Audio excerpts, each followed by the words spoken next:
But if you're the National Football League, okay, clearly it's not about talent anymore. It's about something else. And I'm going to tell you, I spent a large amount of the last 24 hours thinking about nothing more than I was thinking about collusion. The $50 million robbery of Shedeur Sanders. Because that's what I just witnessed. Everywhere we've seen, everything we've seen, everybody that has seen him play said he is the one or two in this draft. I love Cleveland picking this kid.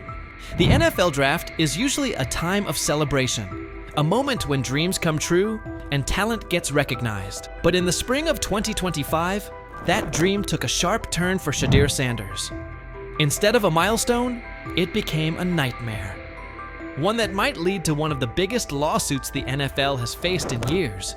Shedeur, the Colorado Buffaloes quarterback and son of Hall of Famer Deion Sanders, was once expected to be a top 10 draft pick. But instead, he slid all the way down to the 5th round, pick number 144, by the Cleveland Browns.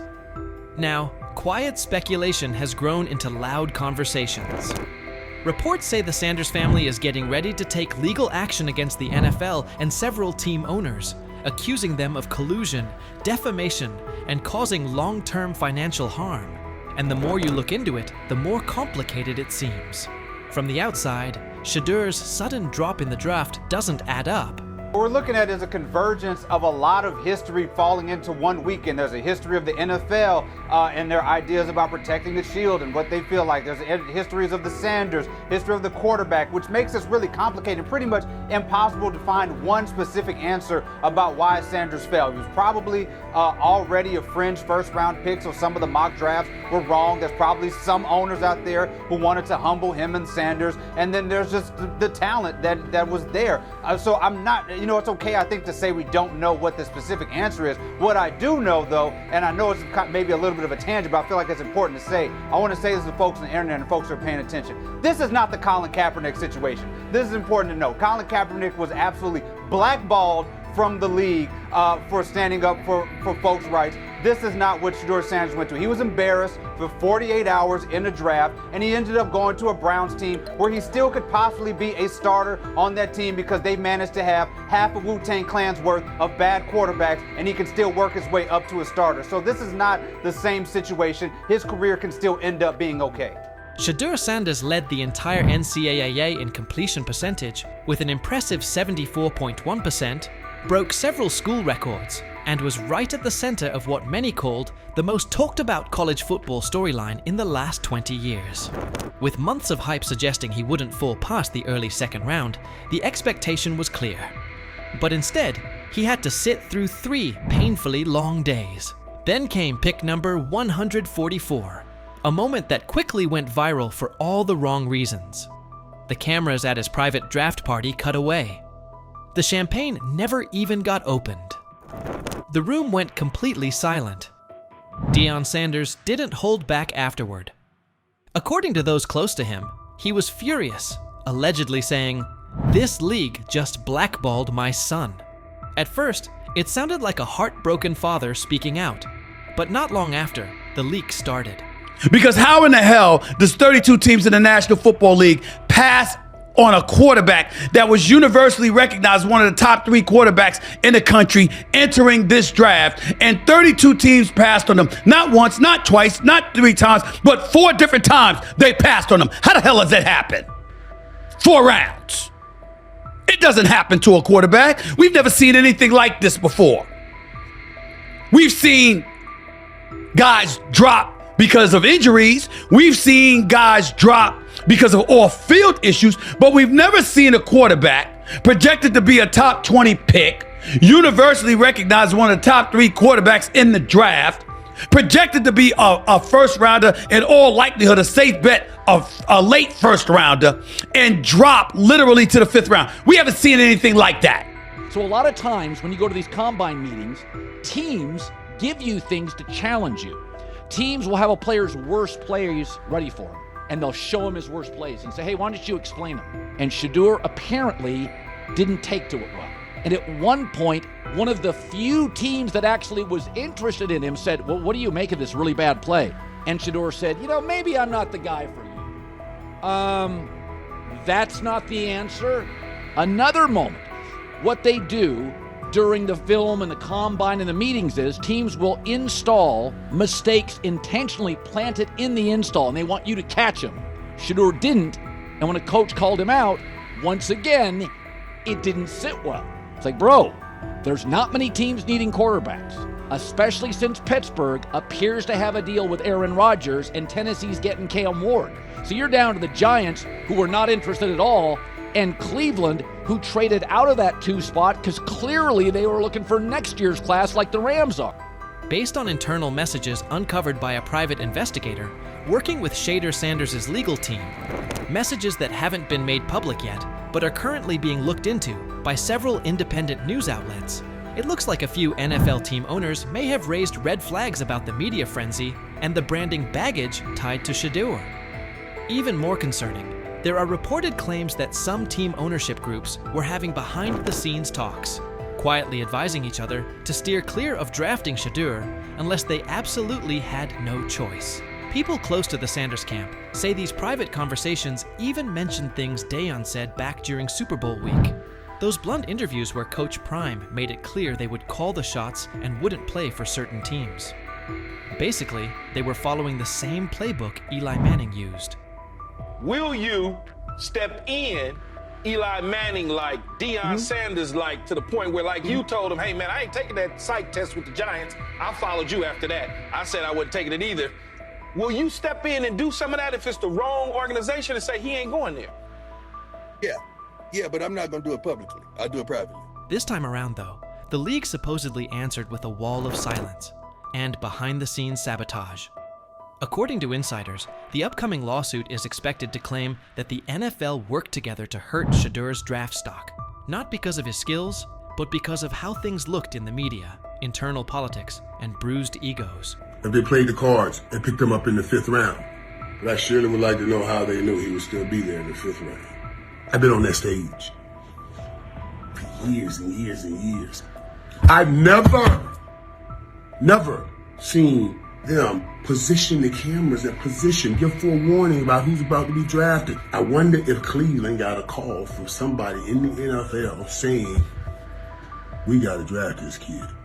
You just robbed this young man of $50 million.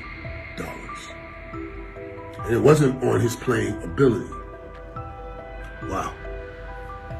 Shame on you. Primetime Deion Sanders' natural bravado, coupled with that of his son.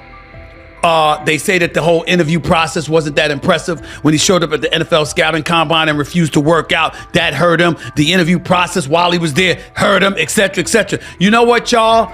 I get it.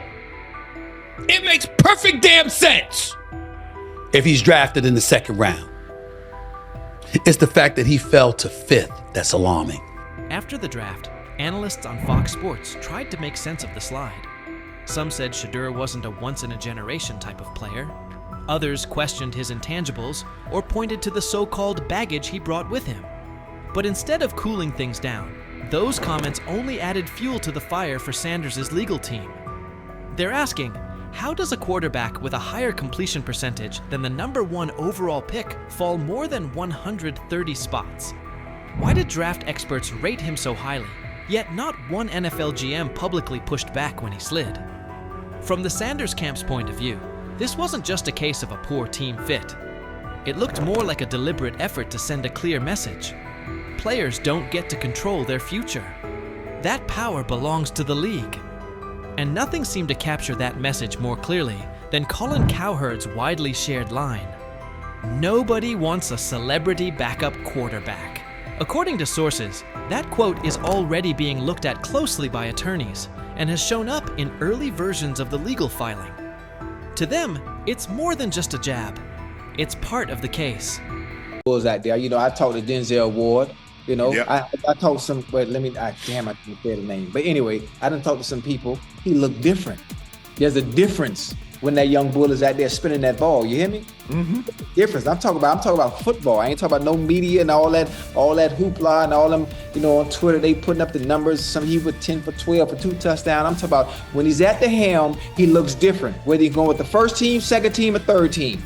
It don't matter. From being buried on the depth chart as a fourth stringer to suddenly becoming a standout on the second team, Shedeur Sanders just pulled off the most impressive quarterback comeback since Tom Brady made the world believe he wasn't finished at 40. What is it going to take for you to just buy in to Shedeur Sanders when players all around him are telling you how different he looks, how good he looked, how he just has that aura to him? Because it seems like all the players that are around Shedeur Sanders have nothing but great things to say about him and love him. Because again, he clearly just looks different than the rest of the competition that we've seen. And like I said, the last time I've seen guys go for or say things about a certain player like that, it was Baker Mayfield. So could 12 be that guy? How long until we see 12? Because I feel like it's just a matter of... The same haters who were cheering when he got dropped to fourth string are now scrambling for excuses faster than a glitchy Wi-Fi during the Super Bowl. Get ready, because this isn't just a step up on the depth chart. It's a serious reality check that's got the critics choking on their own words with a big helping of humble pie. Being said, I see some balls coming out of Shedeur Sanders at that game, and I'm like, kind of looks like a guy. Yeah, I'm reading. He can sling it. I see him, some of the veterans, how they talk to him, mic'd up, see what he's doing in the community. Yep. Talking about Njoku there? Njoku, mic'd up. Yeah, once you see, different little interactions and things like that, I know he has the talent. We'll see. It'll be a competition that usually brings the best out of guys, especially young guys. So I'm interested to see how that quarterback situation. I've heard he's been outstanding. The Cleveland Browns training camp just turned into the most talked about event in town. All thanks to Shedeur Sanders, who took his spot as fourth string and used it as motivation for one of the most impressive rises the NFL has seen in years. While everyone was busy counting him out and calling his career dead, Sanders was quietly putting together a performance so good that coaches are saying they haven't witnessed anything like it in the last 15 years. Drafted in the 5th round, all that means nothing when it's time to play football and that whistle blows. He looks different than the rest of the competition. That's what I heard. And I'm talking from not Brother Ward, I'm just talking about from sources that's in that room, that's on that field, that's playing the sport. Man, come on, man. Yep, coaches with decades of experience are honestly scratching their heads, trying to figure out how someone goes from being a practice squad afterthought to seriously competing for a starting spot in just a few weeks. Thing is, they never planned on taking him. The problem is, like Ocho Cinco said, you got somebody that has endeared himself to the locker room. And guess what? The difference between him and Tim Tebow, the biggest one, is he can play. He can throw the ball. Tim Tebow running around being an H-back, he can throw the ball. And he's done everything he needs to do. He ain't saying nothing. He ain't rocking the boat. He ain't mad about the reps. He ain't mad about none of that. All the people out there want to see is this, like Tyvis said earlier. We want to see what he can do with Jerry Jeudy. That's it. I want to see what he can do with David Njoku. I want to see him with Junkins. I want to see him with the first running backs. If you are cooking, if you are beating down the doors with the 3s and 4s, guess what? You deserve more. That was a bar. It rhymed. It was. Remember when Mary Kay Cabot dropped that bombshell report saying Shedeur Sanders was the 4th string quarterback? The internet blew up faster than a Michael Bay explosion.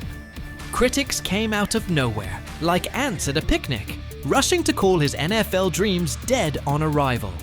They claimed he was only shining against guys who'd either end up on practice squads or be out of the league by September. They pointed out he wasn't getting reps in 11-on-11 drills and said he needed to earn his way up the depth chart. Dude, listen, the guy, all I can say is that he goes where the ball's supposed to go and it looks the way it's supposed to look. Mm-hmm. And when I hear that tells me it sounds like the Browns may have got a steal with Shedeur Sanders in the 5th round because I think he'll have a chance. I'm not saying he's going to be the starting quarterback in September, like week 1 or 2 or whatever it may be early in the year, but I think he's got a chance to develop into something that hopefully would preclude them from having to draft a quarterback first overall or top 5 next year. He said, I see some balls coming out of Shedeur Sanders at that game, and I'm like, Kind of looks like a guy. Yeah, I'm reading. He can sling it. Ready to I see him, some of the veterans, how they talk to him, mic'd up, see what he's doing in the community. You talking about Njoku there? Njoku, Mike Napier.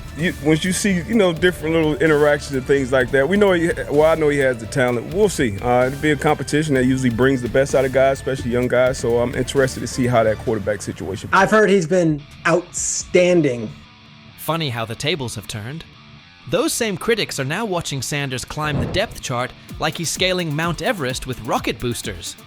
The guy they wrote off is now the one they can't stop paying attention to. Every completion sends a message. Every perfect throw is a reminder that real talent doesn't stay hidden forever. And with every practice, he's showing that maybe, just maybe, the Browns stumbled upon their hidden gem. One thing for the fans to sit here and hype up Shedeur Sanders because we all know how we get about certain players that we like. But it's another thing when you hear it from players who are actually on the field, who are actually in the locker room, who are actually next to this guy every single day. Because I'm sure we've all seen the quote by now by Chad Johnson when they were on the nightcap, and he talked to some young bulls. He talked to Denzel Ward. He didn't want to give away his name, but he already did it. And he said that Denzel Ward says he looks different from the rest of the competition. We've already been seeing. When word got out that Shedeur Sanders officially moved up to second-team reps, passing Dillon Gabriel along the way, the shockwaves hit from Cleveland all the way to Canton. This wasn't just some small roster tweak, this was huge. One day he's throwing passes to practice squad guys, and the next he's running with the second team, putting real pressure on the starting quarterback spot. The promotion came after Sanders completely dominated minicamp, showing toughness, leadership, and total control on the field. His passes were right on target, hitting receivers in stride. His decision-making was sharp as a blade, and his grasp of the playbook had coaches nodding like proud parents at a school play. But this wasn't beginner's luck. It was steady, calculated execution that the coaching staff just couldn't ignore. And I don't know, there was never no one thought he was this malcontent or like a bag. It wasn't. That was the word, That was kind of what was being said. That was kind of what was being said. No. The pre-draft process was so unorthodox that he didn't go through it all like everyone else did. And I think there's a lot that we can look back on this thing, especially if he becomes a star in this league and say, you could point fingers in a million ways. Not having a pure agent, not having the workouts that everyone else did, going to these teams, not necessarily being as willing to throw the ball when asked at the All-Star games, like that kind of stuff I think might have stung him and might have turned teams off. But when Stephen A. Smith starts singing your praises, that's when you know you've officially arrived. The ESPN personality, famous for his fiery takes and no-nonsense analysis, didn't just mention Sanders. He gave him the full Stephen A. treatment. He praised Sanders not only for his top-tier football skills, but also for the intangibles that separate the good from the great. This kid's mindset puts him ahead of the pack, Stephen said, with the confidence of someone who's seen enough football to spot greatness from a mile away. He pointed out Sanders' composure, mental toughness, and relentless drive to compete at the highest level. When Stephen A. says, "It's not just about throws and stats anymore," you better believe the whole football world is paying attention. This stuff wasn't made up. I covered the draft for ESPN. I'm sitting on the desk. It's Shefty, it's Mel, it's me, it's Lewis. I heard some of the same things that Deion Sanders is talking about. And S.A. and Cantor, you know this, we all have relationships. We all have people who tell us information, they help us prepare to do our job. I heard some of the same things. Some of these things weren't necessarily made up, at least I don't think, from the people that I trust who told me these things. And so